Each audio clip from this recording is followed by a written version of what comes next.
कटक जिला आठगड़ निर्वाचन मंडल कुमारपुर रे बीजेडी नेता रणेंद्र प्रताप स्वाईं ऑफिस को बुलडोजर भांगिला परे एबे रणेंद्र आउ जड़े अति निकटतम ब्रह्मपुर पंचायत पूर्वतन सरपंच रंजित राउत द्वारा दखल थिबा 20 एकर गोचर जमी को बेदखल करने उद्यम जारी रही।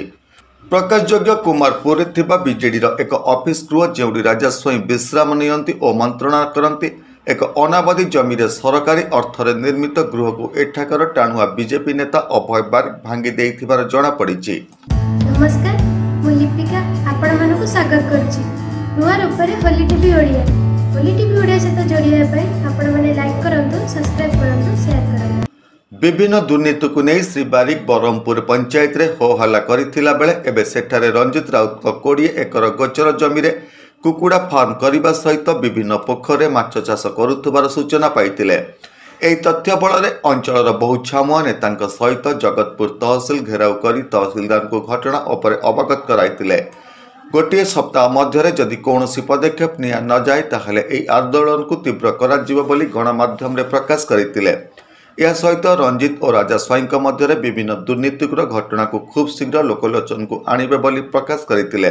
कौन कार्यक्रम चला देखो तो आज जगतपुर तहसिल के आम आसलु आज जोटा कि टांगी चौतार ब्लॉक अंडर आसूची ब्रह्मपुर पंचायत से पंचायत रे गोचर जमी की हड़प कर दिए स्थानीय सरपंच अच्छा चगला एवं तांका भल ना रंजित राउत जे कि 20 एकर ऊर्ध गोचर जगह को से हड़प कर रखी कुकुड़ा फार्म कर पोखरी भी बड़ बड़ बड़ पोखरी खोली बहुत विभिन्न प्रकार गछ लगे एवं ता पछपटे रही जे 35 वर्षर विधायक एवं पूर्व सरकार जे मंत्री थे राजा स्वाईं सी होती अनुगत एवं डाण हाथ और पुओ कर रखिंट सेठू जो बोलबार पैसा बाहर से नहीं कि राजा स्वाईं की दियंती।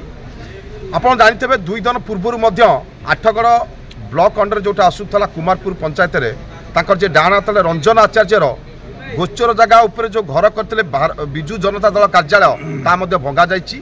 आम आज तहसिलदार को मेमोरांडम देछि शुक्रवार सुधा तापर कार्यानुष्ठान न निया जाए आगामी दिन में भयंकर रूप नेब एवं धारण को उतारी।